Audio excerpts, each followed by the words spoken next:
नमस्कार फ्रेंड्स। दोस्तों, स्वागत है आप सभी का आपके अपने यूट्यूब चैनल पे। दोस्तों, जैसे जैसे बिहार सिविल कोर्ट क्लर्क के प्रीलिम्स का एग्ज़ाम का रिजल्ट का डेट नज़दीक आता जा रहा है, लोगों में मेंस को लेकर बहुत ज़्यादा कन्फ्यूजन पैदा हो गया है कि मेंस का सिलेबस क्या रहने वाला है। सिलेबस को लेकर लगातार तरह तरह की बातें की जा रही है।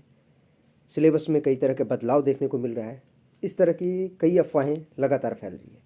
तो आइए हम आपको इस वीडियो में ये बताते हैं कि आखिर उसमें कितनी सच्चाई है, क्या सिलेबस बदल रहा है और या उसमें किस तरह का चेंज है और आपको कहाँ ध्यान देना है, और क्या वजह है कि इस तरह की अफवाहें लगातार फैल रही है।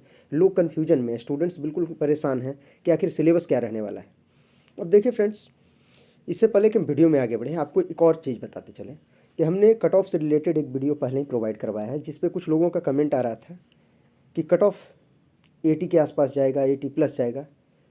तो मैं उन लोगों से बस इतना ही कहूँगा कि भाई, इस तरह की बातें नहीं होती है। कुछ लोग ऐसे होते हैं जिनका कि 90 में 85, 87, 86 भी आ जाए, लेकिन कट ऑफ निर्धारित करने में उनका बहुत बड़ा योगदान नहीं होता है। कट ऑफ निर्धारित करते हैं मॉडरेट स्टूडेंट, जो मॉडरेट नंबर लाए हुए हैं, यानी एक एवरेज स्टूडेंट ही कट ऑफ निर्धारित करता है। तो कट ऑफ इस तरह से नहीं है कि 80 ही जाएगा, 85 जाएगा, 76 जाएगा। इस तरह से कट ऑफ बहुत ज़्यादा हाई फाई नहीं है। कट ऑफ से रिलेटेड आप वीडियो एक बार देख लें, जिससे कि आपको मेंस के लिए थोड़े आसान हो जाए कि मेंस में आप किस सेफ स्कोर पे तैयारी कर सकें। फ्रेंड्स, 40 डेज के लिए एक स्ट्रेटजी वीडियो भी हमने पहले ही प्रोवाइड करवाया है। आइए बात करते हैं कि आखिर क्यों ऐसा हो रहा है कि स्टूडेंट्स कन्फ्यूज्ड हैं कि स्ट्रेटजी क्या रखना चाहिए, क्यों मेंस के सिलेबस को लेकर परेशानी आ रही है। तो उसका दो बड़ा कारण है। पहला कारण है फ्रेंड्स कि प्रीवियस ईयर जो पिछली बार आया था, बिहार सिविल कोड का जो लास्ट वैकेंसी आया था, उसका अगर सिलेबस देखें तो वो सिलेबस इस बार के सिलेबस से डिफरेंट है। और आपको यहाँ ये बात ध्यान देनी होगी कि पिछले बार का जो एग्ज़ाम हुआ था, उस समय में और अभी के समय में काफ़ी बदलाव हुए हैं, कई चीज़ें बदल गई हैं। आप स्वयं देख रहे हैं कि पढ़ने का जो मोड है वहाँ तक चेंज हो गया है। तो ऐसे में अगर उसी सिलेबस को लेकर आप तैयारी करते रहेंगे तब आप परेशान होंगे। दूसरा जो बात आ रही है वो आ रही है कोर्ट रीडर कम डिपोजिशन का जो एग्ज़ाम है। फ्रेंड्स, इसका जो एग्ज़ाम हुआ है मेंस का, इस एग्ज़ाम के क्वेश्चन पेपर को आप केवल एक बेस मान सकते हैं। ऐसा नहीं है कहें मानेंगे कि बिल्कुल सेम उसी तरह का क्वेश्चन आएगा, पैटर्न बिल्कुल सेम होगा, ऐसा नहीं होगा। बस वो आपको एक आइडिया दे देगा कि इस तरह से आप आगे बढ़ सकते हैं। तो आइए हम देखते हैं कि सिलेबस में कन्फ्यूजन कहाँ है और किस सेक्शन से वाकई ट्विस्ट किए जा सकते हैं। तो फ्रेंड्स, अगर फुल सिलेबस देखें तो इसमें आपको मैथ, रीजनिंग में किसी तरह का कोई दिक्कत नहीं है। बिल्कुल पीटी वाला क्वेश्चन आएगा मेंस में, कुछ घबराने की बात नहीं है। यहाँ तो कोई कन्फ्यूजन ही नहीं है किन्हीं को। कंप्यूटर की बात करें तो कंप्यूटर में डिस्क्रिप्टिव नाम मात्र का है, बहुत ज़्यादा कुछ है नहीं, फुल फॉर्म्स वगैरह लिखने आएंगे। हाँ, यहाँ पे कोई कंप्यूटर में एक चीज़ें होंगी कि आप कोर्ट रीडर में या पिछले बार के एग्जाम पेपर में देखेंगे तो बहुत आसान जो सवाल हुए करते थे, इस बार सवाल थोड़ा सा ट्विस्ट हो सकता है। कुछ कुछ क्वेश्चन को ट्विस्ट कर दे, 5-6 क्वेश्चन ऐसे हैं थोड़े अच्छे लेवल के पूछ लिए जाएंगे, बहुत ज़्यादा कुछ नहीं। जीके जीएस में बहुत ज़्यादा ट्विस्ट नहीं किया जाएगा, नॉर्मल जीके जीएस का सवाल दिया जाएगा। जीके जीएस से रिलेटेड आपको लगातार प्रैक्टिस सेट आपके अपने चैनल पे देखने को मिलेंगे। चलिए हम बात करते हैं जो सबसे ज़रूरी है और जिनमें ज़्यादा ट्विस्ट देखने को मिलेगा। बिल्कुल, जैसे बात करते हैं हिंदी में, अगर आप कोर्ट रीडर का एग्ज़ाम देखें तो उसमें हिंदी में एसे या प्रेसिस या लेटर राइटिंग, इनसे रिलेटेड कोई सवाल देखने को नहीं मिला था। बट ऐसा नहीं होगा आपके एग्ज़ाम में, क्योंकि कोर्ट रीडर का एग्ज़ाम बिल्कुल अलग है और कलर का एग्ज़ाम बिल्कुल अलग है। दोनों अलग लेवल के एग्ज़ाम है, दोनों का अपना फील्ड है, अपना दायरा है। तो ऐसे में ज़रूरी हो जाता है कि आपके एग्ज़ाम को लेकर आप सतर्क हो जाएं, बिल्कुल उस सिलेबस को डिटो कॉपी ना करें।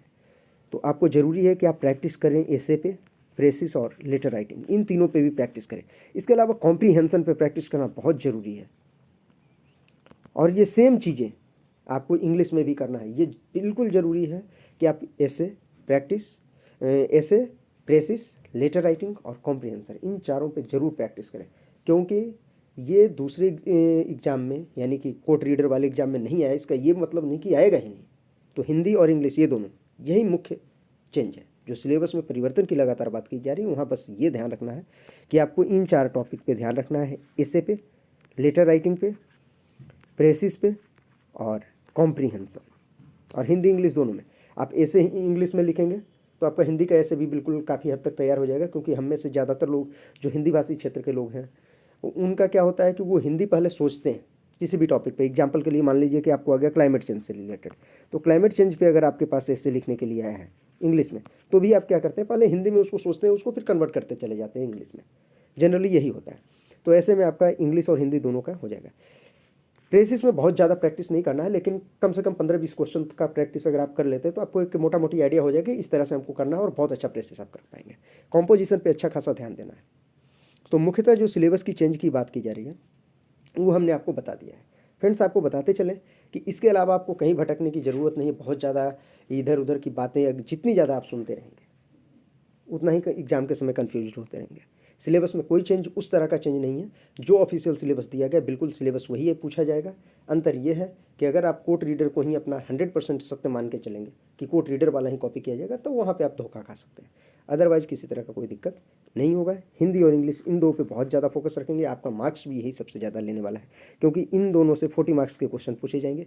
मैथ रीजनिंग बिल्कुल सेम आएगा आपका प्रीलिम्स वाला, तो वहाँ से तो लगभग सभी लोगों का तैयार ही होगा। यहाँ पे आप प्रैक्टिस करते जाएंगे। इसके लिए अलग से जो हमने स्ट्रेटजी वीडियो बनाया उसमें आपको ये भी बताया कि किस पे कितना समय आपको देने की ज़रूरत है, किस तरह के स्टूडेंट को कहाँ पे ज़्यादा समय देना है। तो फ्रेंड्स, हमारी तरफ से बस एक छोटा सा यही अपडेट था, जिससे कि आपका ये सहायता हो सके कि आप जो सिलेबस को लेकर परेशान हैं वो परेशानी आपकी दूर हो सके। तो आशा करते हैं आपको हमारा ये प्रयास बिल्कुल अच्छा लगा होगा।